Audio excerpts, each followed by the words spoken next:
कार्यक्रम आंखें में आपका स्वागत है। आज के इस अंक में हम चर्चा करेंगे मुंह के कैंसर के विषय में।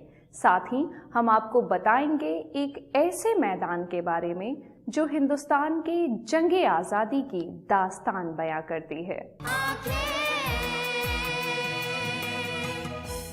सरकार भले ही तंबाकू और गुटखा पर प्रतिबंध लगा ले, लेकिन हाल ही में किए गए एक सर्वे के मुताबिक हाई स्कूल और मिडिल स्कूल के तकरीबन 7% बच्चे मुंह के कैंसर से पीड़ित हो रहे हैं, जिसका मुख्य कारण गुटखा और तंबाकू है।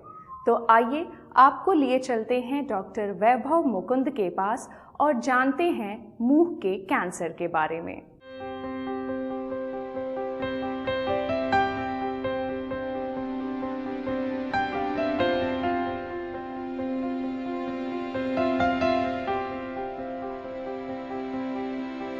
नमस्कार, मैं हूँ रचना सिंह और आप देख रहे हैं कार्यक्रम आंखें। आज के इस कार्यक्रम में हम बात करेंगे मुंह के कैंसर के विषय में और इस विषय पर तमाम जानकारी देने के लिए हमारे साथ मौजूद हैं डॉक्टर वैभव मुकुंद, जो शहर के जाने माने ओरल एंड डेंटल सर्जन हैं। सर, बहुत बहुत स्वागत है आपका हमारे कार्यक्रम में। सर, सबसे पहले तो हम आपसे ये जानना और समझना चाहते हैं कि क्या बड़ा कारण आप मानते हैं मुंह के कैंसर के होने का, क्योंकि अगर हम विश्व की बात करें तो सबसे ज्यादा मुंह के कैंसर के पेशेंट जो हैं वो भारत में ही पाए जाते हैं। तो क्या कारण है इन सभी चीजों का? जैसा आपने बताया कि माउथ कैंसर जो है वो इंडिया में सबसे ज़्यादा प्रेवलेंस है, खास करके यूपी और बिहार में जी। और अभी जो सबसे बड़ा कारण है वो स्मोकलेस टोबैको है उसका, क्योंकि स्मोकिंग से बहुत ज़्यादा माउथ कैंसर नहीं, परसेंटेज लंग कैंसर का ज़्यादा होता है। अच्छा। लेकिन स्मोकलेस जो टोबैको जिसके बारे में मैं बता रहा हूँ, जैसे खैनी, गुटखा, पान पराग, ये सब जो चीज़ें हैं, इससे बहुत ज़्यादा जो है मुंह का कैंसर हो रहा है। और आप जैसा जानते हैं कि यूपी और बिहार में खैनी का और तंबाकू और गुटखा का सेवन बहुत ज़्यादा होता है। खास करके आजकल जो ये युवा जनरेशन है वो इसका सेवन बहुत ज़्यादा कर रहे हैं और बाकी पॉल्यूशंस वगैरह भी हम लोग के बहुत ज़्यादा बढ़ चुके हैं, जिसके कारण कैंसर के केस रैंडमली बहुत ज़्यादा यूपी और बिहार में बढ़ रहे हैं। सर, अब हम बात कर रहे हैं मुंह के कैंसर की और आपने जैसे कि बच्चों की भी बात की, एक हालिया एक सर्वे भी कुछ इसी तरीके की बात कहता है। हम ये जानना चाहते हैं आपसे कि किस जेंडर के होने के ज्यादा चांसेस हैं, कि किस जेंडर को ये कैंसर हो सकता है या ये हर एज ग्रुप के लोगों में हो सकता है? ऐसा स्पेसिफिक जो है वो मेल डोमिनेंस होता है जो कैंसर्स होता है, और वो इस कैटेगरी रिपोर्ट जो है इसलिए भी है क्योंकि आप जनरली देखिएगा खैनी गुटखा का प्रैक्टिस जो है मेल्स में ज़्यादा किया जाता है। इसलिए अगर रिजल्ट हम लोग देखेंगे रिसर्च रिपोर्ट, तो ये मेल्स में ज़्यादा पाया जाता है। पहले जो है मुंह का कैंसर 45+ में हम लोग को देखा जाता है उम्र में, थर्ड डिकेड ऑफ लाइफ में। लेकिन अब आप पिछले 5 साल का अगर पैटर्न उठाकर देखेंगे तो युवाओं को भी ये खूब हो रहा है। 30 साल से लेकर 40 साल के युवाओं में ये कैंसर बहुत ज्यादा बढ़ रहा है, क्योंकि ये जो गुटखा और तंबाकू की आदतें हैं और आजकल जो पॉल्यूशन के कारण बाकी फूड्स भी मिलावटी सब मिल रहे हैं, तो हमारा इम्यून सिस्टम जो है वो डाउनग्रेड हुआ है। इस कारण जो ये माउथ कैंसर के केसेस बहुत ज्यादा हो रहे हैं। और उसमें एक सबसे बड़ा जो मेरा मानना है कारण है इग्नोरेंस। जी। ये कैंसर, मुंह का कैंसर खास करके मैं ये बता सकता हूँ, वो अचानक से कभी नहीं होता है। वो अपने लक्षण 6 साल, 1 साल, 6 महीने या 1 साल में जरूर पहले ही दिखता है। जी। सर, अभी आप बात कर रहे थे लक्षणों की। कुछ लोग ऐसे भी होते हैं जो कहते हैं कि हमने कभी कुछ नहीं खाया, जो ये च्युइंग जो टोबैकोस हैं इसका हमने कभी इस्तेमाल नहीं किया, फिर भी हमें कैंसर हो गया। तो क्या कुछ और भी क्या कारण बनता है इसके अलावा?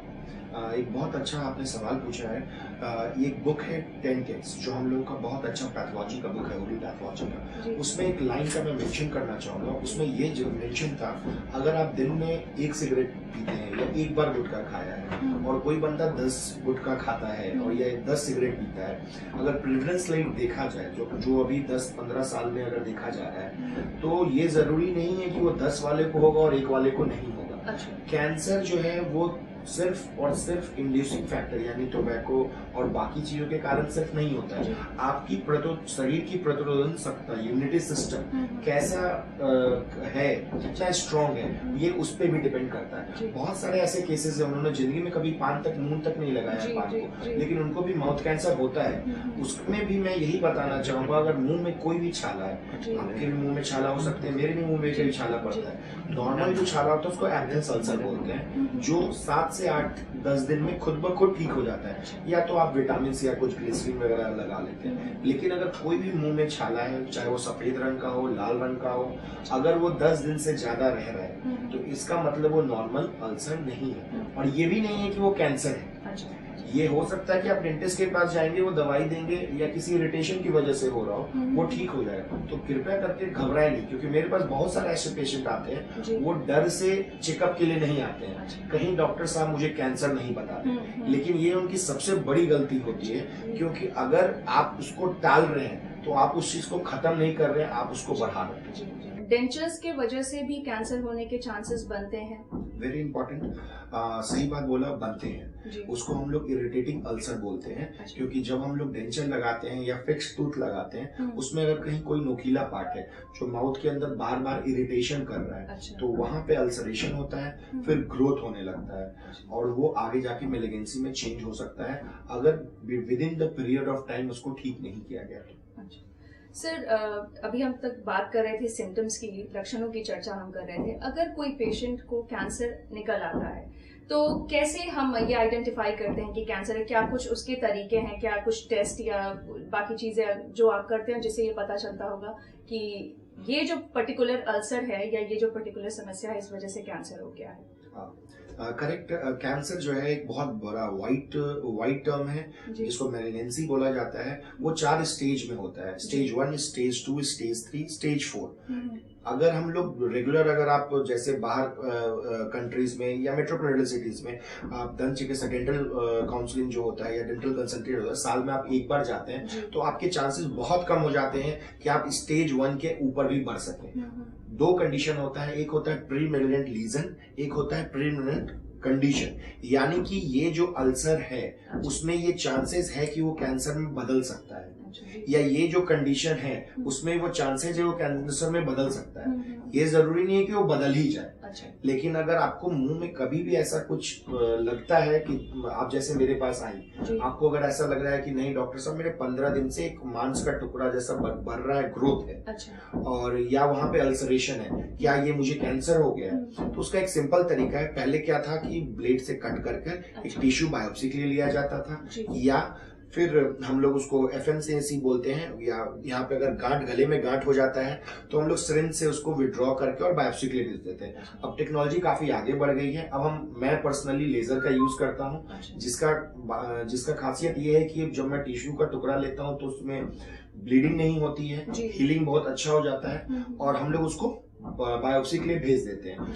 1 हफ्ते में हम लोग के पास रिपोर्ट आ जाता है। हमें उस रिपोर्ट से, ये पैथोलॉजी रिपोर्ट से देख के पता चल जाता है कि इसके या ये कैंसर है, या ये कैंसर में बदल चुका है, या इसके चांसेस हैं कैंसर में बदलने के। तो आगे का ट्रीटमेंट प्लान उसी के अनुसार जी।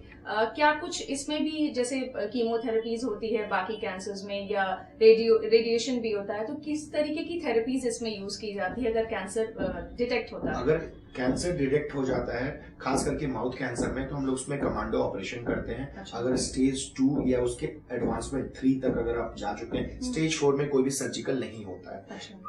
स्टेज 2 और एडवांस स्टेज 2 और स्टेज 3 का जो कैंसर होता है तो उसमें कमांडो सर्जरी होता है, जिसमें हम फ्लैप सर्जरी करके और including bone we remove that part, एक मार्जिन रख के अच्छे मांस को भी उसमें हम लोग काट के हटा देते हैं। और वो फिर डिपेंड करता है कि कैंसर का डेप्थ कितना था, तभी हम लोग रेडियो और कीमोथेरेपी उस हिसाब से डिसाइड करते हैं। सर, हम बात अब करेंगे अवेयरनेस की। अक्सर हम जब दांत में कोई भी किसी भी तरीके की कोई समस्या होती है, दर्द होता है, तो हम लौंग का तेल या एस्प्रिन खा लेने की जो हमारी आदत है, ये जो इग्नोरेंस है, ये क्यों है हमारी सोसाइटी में, जबकि हम बाकी बीमारियों को लेकर के काफी ज्यादा अवेयर है, लेकिन जब बात दांत की आती है तो जब तक दांत का दर्द एक्सट्रीम नहीं हो जाता तब तक हम किसी विशेषज्ञ के पास जाते नहीं। तो ये इस तरीके की अवेयरनेस की इतनी कमी क्यों है, जबकि सरकार जो है या मीडिया जो है अपने माध्यम से हम बार बार इस बात की चर्चा आप लोगों से करते हैं कि आपको रेगुलर डेंटल चेकअप के लिए जाना चाहिए, लेकिन हम ये समझना चाहते हैं सर कि अवेयरनेस इतना कम क्यों है, जिस वजह से कैंसर इतनी तेजी से फैल रहा है, खास करके आपने अब चर्चा की थी बिहार और यूपी की।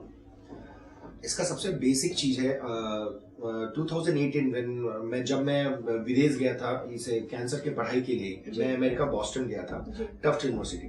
वहां पे मैं एक बेसिक, ये मेरा ओपिनियन, पर्सनल ओपिनियन है, मैं बेसिक डिफरेंस क्या देखा। आपने बहुत अच्छा बोला कि बाकी सब चीज के लिए तो अवेयरनेस है, गवर्नमेंट भी करती है, मीडिया भी करती है, बट मेरे खुद के घर में भी अगर ऐसा है कि किसी को दांत में दर्द है, वो पहले दवा दुकान से दवा लेते हैं या खुद से लेते हैं, जब ठीक नहीं होता है तब वो डेंटिस्ट के पास आते हैं। पिछले 4 साल के प्रैक्टिस में भी मैं यही देखा हूँ कि वो एक हफ्ता दवा खा के जब नहीं ठीक होता है तभी मेरे पास आते हैं। उसका सबसे बड़ा कारण ये है कि वहां मैंने क्या देखा, यूएस में क्या है, प्राइमरी यानी जब बच्चे छोटे क्लास में रहते हैं उनको ये इंपॉर्टेंस बताया जाता है उनके सिलेबस में कि what is the important of other parts of a body including tongue, brushing habit, उनको प्राइमरी स्टेज में ही सिखा दिया जाता है कि वो कैसे करना है, क्योंकि आप जानते हैं बच्चे को जैसा बचपन में आप सिखाइएगा वैसा ही वो आगे चल के प्रैक्टिस करते हैं। मेरे हिसाब से यहाँ पे वो चीज लैगिंग है। प्राइमरी स्कूल्स को इंपॉर्टेंस देना चाहिए, क्योंकि मेरा मानना है कि एक 18-20 साल के बंदे को समझाना कि क्या इंपॉर्टेंस है, उससे ज्यादा अच्छा समझाना है कि हम 4 साल 5 साल के बच्चे को समझाएं, क्योंकि वो उसको जिंदगी भर याद रहे। सर, जाते जाते एक छोटा सा संदेश हम आपसे चाहेंगे, खासकर उन बच्चों के लिए जो किशोरावस्था में है। हाथ जोड़ के मेरी निवेदन होगा सारे युवाओं बच्चों से, 2 बीमारी ऐसी है जो सिर्फ एक बंदे को नहीं, एक पूरे परिवार को खराब कर देती है, वो है कैंसर और HIV। क्योंकि ये जो है इतना फाइनेंशियल लोड डाल देता है, और चाहे वो आपके माँ बाप हो या हमारे माँ बाप हो, अगर गलती से मुझे कैंसर हो जाता है तो एक पाई जोड़ के भी आपका इलाज किए जाते हैं, जबकि ये बात अच्छे से सबको पता होना चाहिए, कैंसर होने के बाद लाइफ स्टाइल बहुत कम हो जाती है। तो कृपया करके अनुरोध है कि नशा का प्रयोग ना करें और कैंसर से बचें। सर, आपसे बात करके बहुत अच्छा लगा, और हमें लगता है कि हमारे जो दर्शक हैं उनको वो भी बहुत लाभान्वित हुए होंगे और उन्हें भी बहुत सारी जानकारी मिली होगी। तो आपका बहुत बहुत धन्यवाद।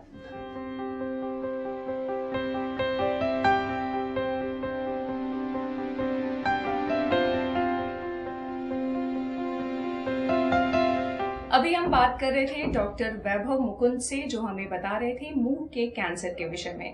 आइए अब जान लेते हैं कि मुंह का स्वास्थ्य यानी ओरल हेल्थ और हाइजीन कितना जरूरी है, और इस विषय पर जानकारी देने के लिए हमारे साथ मौजूद हैं डॉक्टर एकता मुकुंद। तो चलिए मिलते हैं और जानते हैं उनसे मुंह के स्वास्थ्य के विषय में।